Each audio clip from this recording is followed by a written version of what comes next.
Chapter 2374 Drucker के genetic factors. 1। Jhang यी की बात ऐसे थी जैसे किसी शांत झील में एक गहरा धमाका कर दिया गया हो। शैडो स्पेस हो या असल दुनिया में ब्रायन और डा विंसी के दिल सब बुरी तरह हिल गए। ब्रायन की आंखें गोल हो गई, उसकी जीभ बाहर लटक गई और वो हकलाते हुए बोला, 2 कागज, 1 छेद, एंटीमैटर। बो, मुझे आधा भी समझ नहीं आया, पर बॉस, लगता है आपने कुछ बहुत बड़ा ढूंढ लिया है। उसे अंदर से महसूस हुआ कि ये बात उन मोटे मोटे हड्डियों से भी ज्यादा कीमती है जिन्हें वो दबा कर रखता है।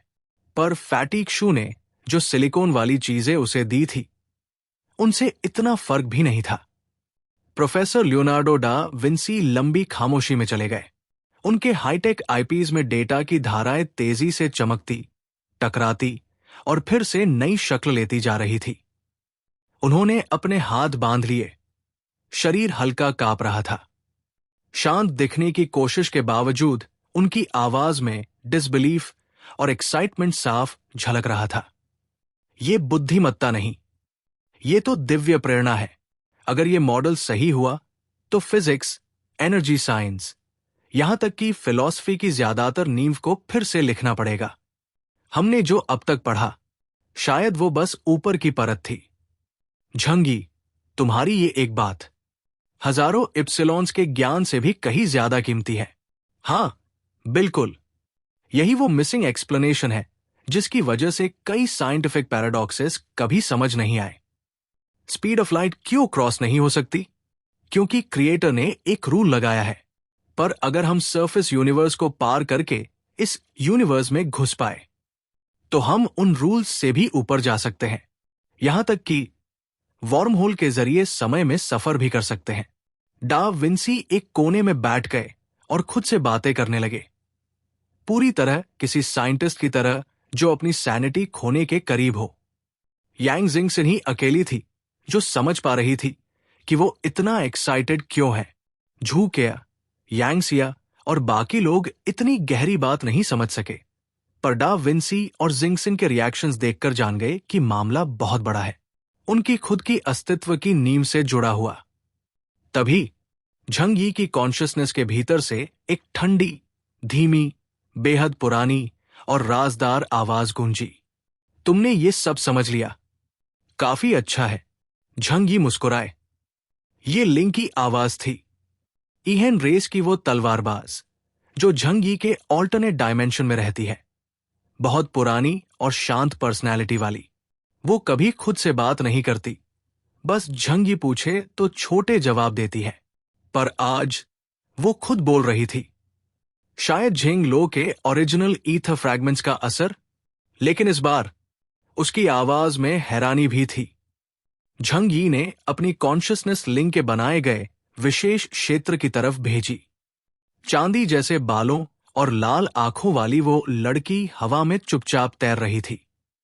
उसकी नजरें, जो मानो अनगिनत युगों को देख चुकी हों, झंग यी पर टिकी थी। लिंग, क्या तुम मेरी बात से सहमत हो? झंग यी ने पूछा।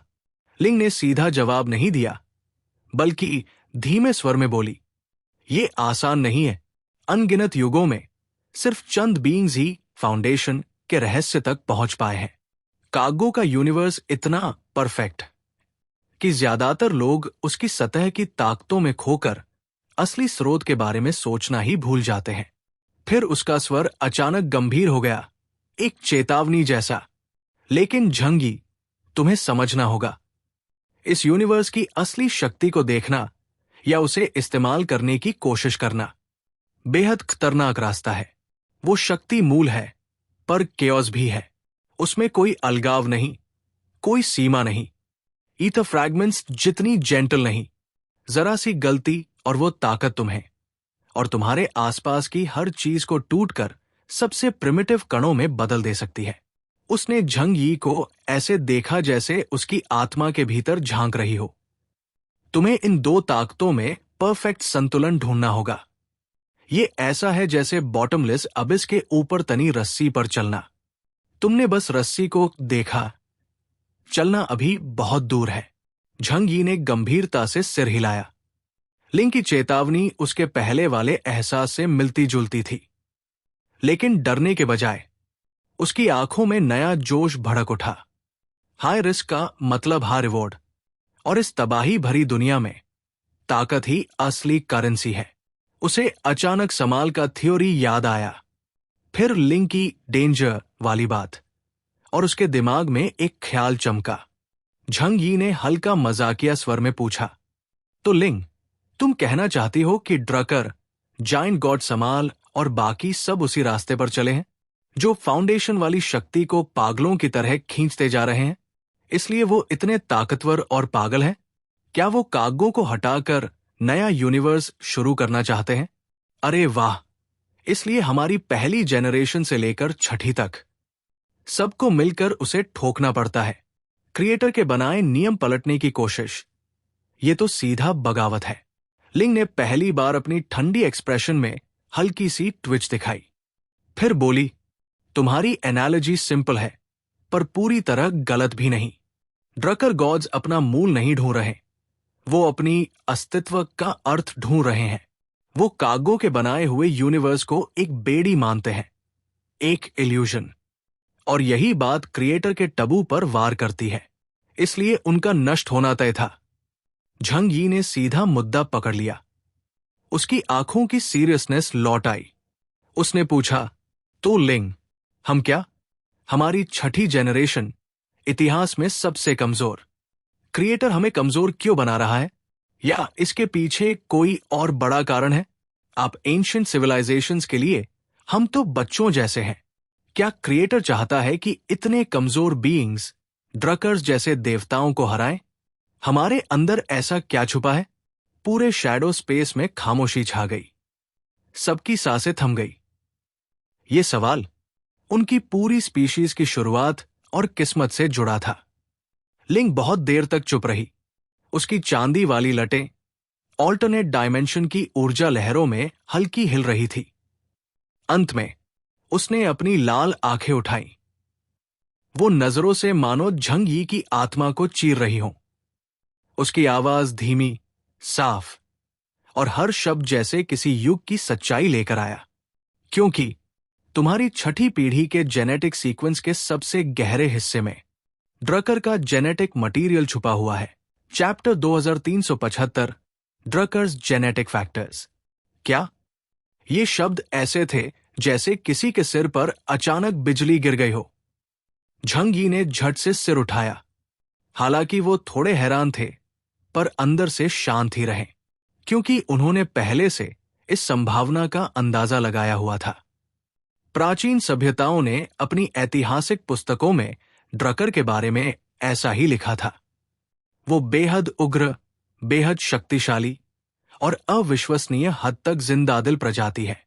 क्रिएटर ने जितने भी तरीके आजमाए, लाखों साल न पिघलने वाली बर्फ, अंतरिक्ष की गहराई से गिरते उल्कापिंड, महाप्रलय जैसी बाढ़ें, यहां तक कि महाद्वीपों की संरचना तक बदल दी, फिर भी ड्रकर लोग किसी तरह बच ही जाते थे।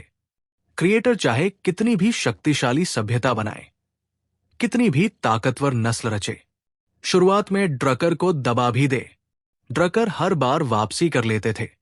ये जिद, ये जीवट, कुछ कुछ वैसा ही जैसा छठी जेनरेशन के ह्यूमंस में है। लालच, जिद और रेजिलियंस। क्या ये सब झंग यी और उनकी टीम में नहीं है? क़यामत जैसी दुनिया में भी वो बार बार मौत के मुंह से निकल आए। अब तक 2 एंशिएंट सिविलाइजेशंस को वो लोग नष्ट कर चुके थे। अगर ऐसी कोई नस्ल अरबों साल बढ़ती जाए, तो कागो जैसे क्रिएटर को भी डर लगना लाजमी है। ये यूनिवर्स के कैंसर सेल्स जैसे हैं। शैडो स्पेस के अंदर एक सामूहिक हक्का बक्का होने की आवाज सी उठी। प्रोफेसर डा विंसी की आंखें इतने फैल गई मानो नीचे गिर जाए। फिर वो तुरंत गहरी सोच में सिर झुका बैठे। हम वास्तव में ड्रकर के वंशज हैं? ये तो बहुत बड़ा झटका है। ब्रायन तो उछलकर भौंकने लगा, लेकिन अगले ही पल ठिठक गया। अरे, तुम लोग ड्रकर के वंशज हो, इसका मुझसे क्या? मैं तो कुत्ता हूं। ये समझते ही उसने लंबी सांस छोड़ी। धत तेरी, मैं तो लगभग तुम लोगों से भावनात्मक रूप से जुड़ ही गया था। झूके ने मुंह ढक लिया। यांगसिया के हाथ से कप लगभग गिर ही गया और यहां तक कि एक्सप्रेशनलेस रहने वाली यांग जिंगसिन की आंखों में भी हल्की सी हलचल दिखी। क्या सच में छठी जेनरेशन के जीन पूल में ड्रकर जैसी चीजें मौजूद हैं?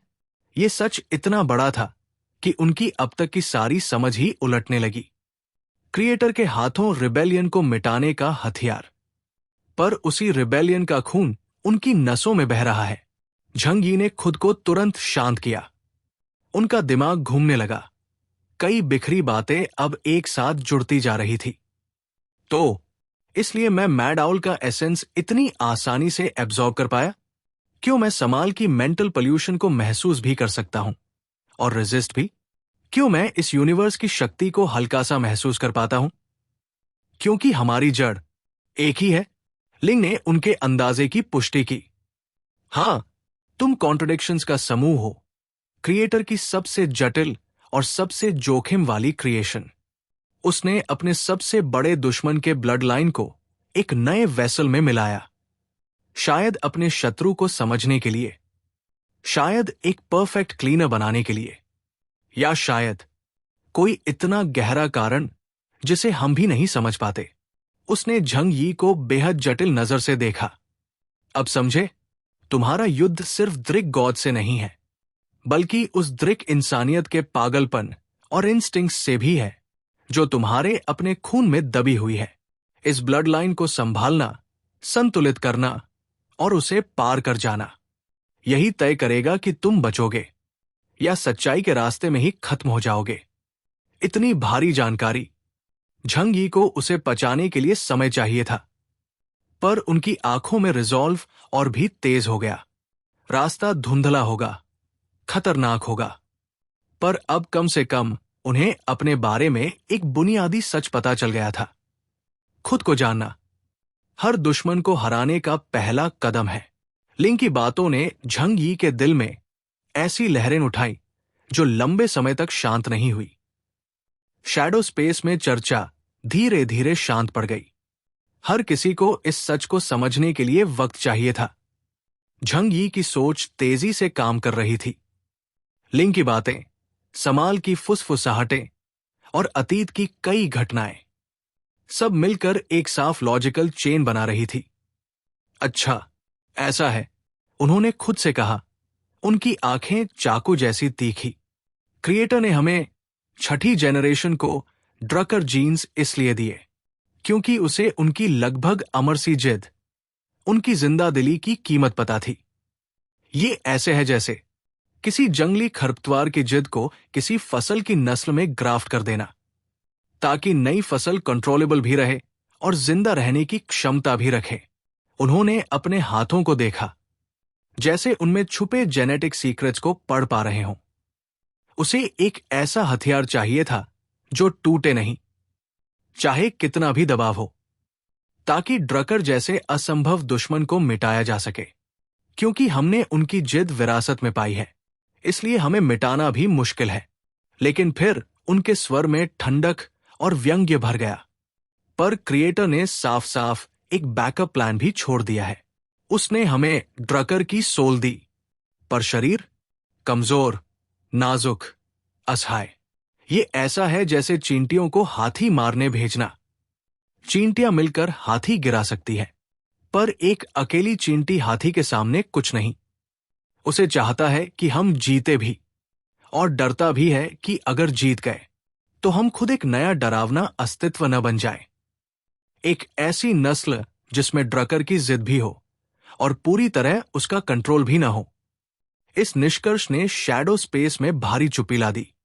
अगर ये सच है तो उनका हाल सिर्फ खतरनाक नहीं, निराशाजनक है। वो ऐसे मालिक के लिए लड़ रहे हैं जो चाहता है कि वो जीत जाए, और जीतने के बाद शायद उन्हें मिटा भी दे। एक और भी डरावना ख्याल चुपचाप झंग यी के मन में फिसल आया। तो जब हम चींटिया ड्रकर नाम के इस कील को पूरी तरह चबा जाएंगे और हमारा काम खत्म हो जाएगा, तो क्रिएटर हमारे साथ क्या करेगा? हमें आजाद छोड़ेगा या सफाई के कपड़े की तरह हमें भी फेंक देगा? उत्तर, सबसे ज्यादा संभावना दूसरा ही है। ये ख्याल किसी तेज ठंडे जहर जैसा रेंग कर उनकी रीढ़ में उतर गया। उन्होंने सिर झटका, जैसे उस अंधेरे विचार को धक्का देकर बाहर फेंकना चाहते हो। अभी इन बातों के बारे में सोचने का वक्त नहीं। हम क्रिएटर के मकसद का अंदाजा भी लगा लें तो क्या, जब तक खुद ताकत नहीं, हमारे पास कोई विकल्प ही नहीं, उन्होंने खुद से कहा, और उनकी आंखों में दृढ़ता लौटी। अभी सबसे जरूरी काम जिंदा रहना और भी मजबूत बनना है, ताकि आने वाले किसी भी बदलाव में हमारी आवाज हो, वरना हम मोहरे बनने के लायक भी नहीं रहेंगे। उन्होंने खुद को संभाला और फिर वास्तविक दुनिया पर ध्यान लगाया। डार्क सन फॉरेस्ट में खतरा हर तरफ था और भविष्य की चिंताएं वो ज्यादा देर तक नहीं पाल सकते थे। काफी आराम हो गया, चलने का वक्त है। ये सुनते ही ब्रायन तुरंत सतर्क हो गया। उसने अपनी नाक जमीन पर टिकाई और हवा में बचे धुंधले से जीवन चिन्हों को सूंघते हुए बोला, इधर बर्निंग बोन्स और उस ब्लाइंड लड़की की गंध भी है, काफी हल्की, पर दिशा बिल्कुल सही है। Chapter 2376 ड्रकर्स genetic factor. 2 लोग और एक कुत्ता उस अंधेरे और डरावने जंगल में आगे बढ़ते रहे। आसपास का नजारा और भी सूना होता जा रहा था। टेढ़मेढ़े पेड़ कम होते जा रहे थे और उनकी जगह नुकीले काले पत्थर ले रहे थे। जमीन भी अब कड़ी हो चुकी थी। काले पत्थर के ऊंचे ऊंचे खंभे आसमान को चीरते हुए खड़े थे। डार्क सन फॉरेस्ट की गहराई में एक खड़ी उबड़ खाबड़ पहाड़ी पगडंडी थी, जो ऊपर नीचे परत दर परत ऐसे फैली थी जैसे कोई ऊंचे पहाड़ों का राज्य हो। खुशकिस्मती से ब्रायन साथ था, नहीं तो अकेले देखने भर से ही इंसान यहां रास्ता भटक जाता। कुछ दूर चलने के बाद ब्रायन अचानक रुक गया और रास्ते के किनारे पड़े काले अजीब से ढेर को सूंघने लगा। वूफ, यही स्मेल है। ये पॉटी है, करीब 3 दिन पुरानी। झंगी की परछाई में छिपे क्षु पंगजी ने ब्रायन की बात शैडो चैनल में सुनी तो तुरंत अपनी आदत के मुताबिक चुटकी ले डाली।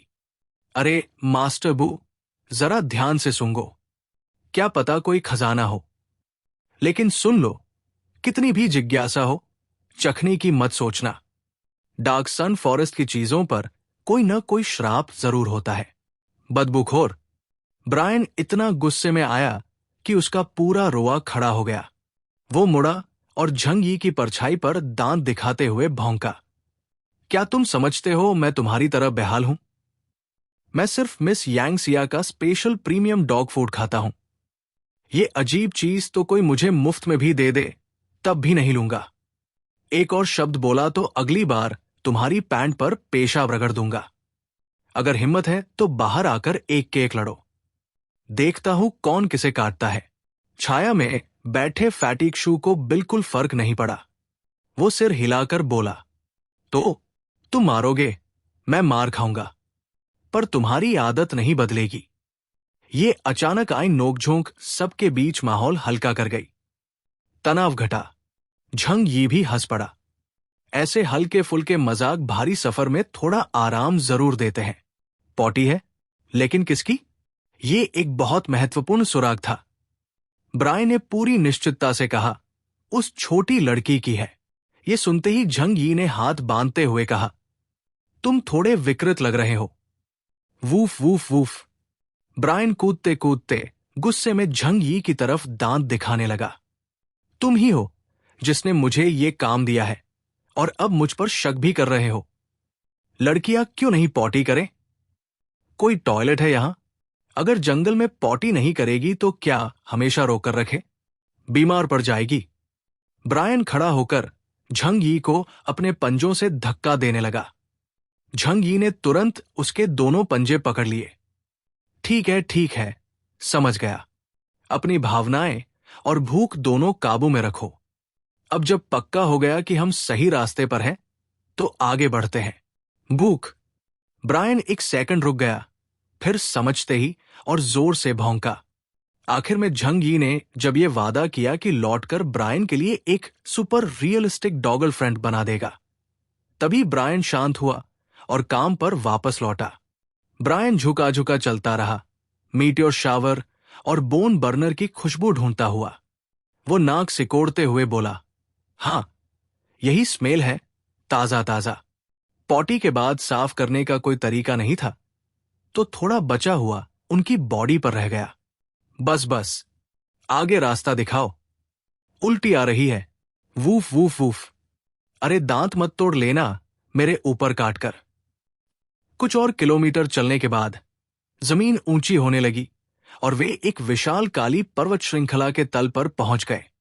पहाड़ी रास्ता बेहद खराब था। सिर्फ एक पतली टेढ़ मेढ़ी पगडंडी ऊपर की ओर जा रही थी। दोनों तरफ खड़ी काली चट्टानें थी। एक थोड़ा खुला मोड़ आते ही रास्ता किसी चीज से रुका हुआ दिखा।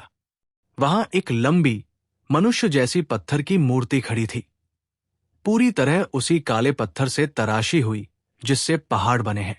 वो रास्ते के बिल्कुल बीच में खड़ी थी, जैसे लाखों साल से वही खड़ी हो। मूर्ति का काम बहुत कच्चा था। मुश्किल से ऐसा लगता था कि वो एक कवच पहने हुए शूरवीर है, जिसके हाथ में विशाल क्रॉसवॉर्ड है। चेहरा धुंधला, मोटी धूल में ढका हुआ। वो मूर्ति अपने आसपास के माहौल से बिल्कुल मेल नहीं खाती थी, जैसे अचानक किसी और दुनिया से यहां ला दी गई हो। वहां कुछ है। ब्रायन तुरंत झुक गया और चेतावनी में गुर्राया। यांग जिंगसन की आंखें तेज हो गई। फॉलन पपेट की परछाई उसके पीछे उभर आई।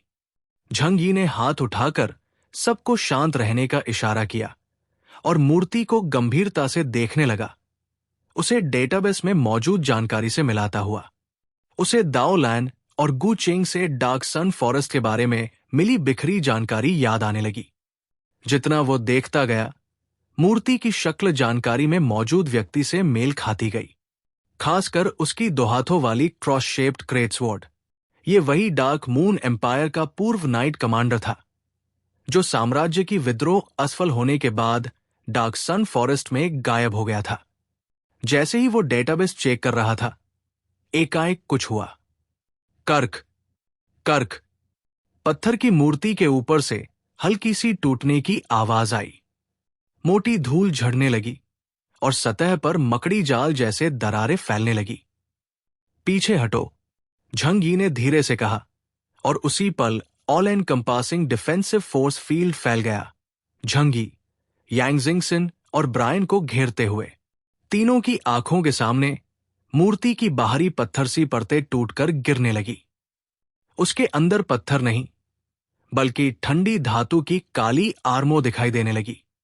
आखिरकार सारी पत्थर परतें टूटकर गिर गई और असली शख्स सामने आ गया।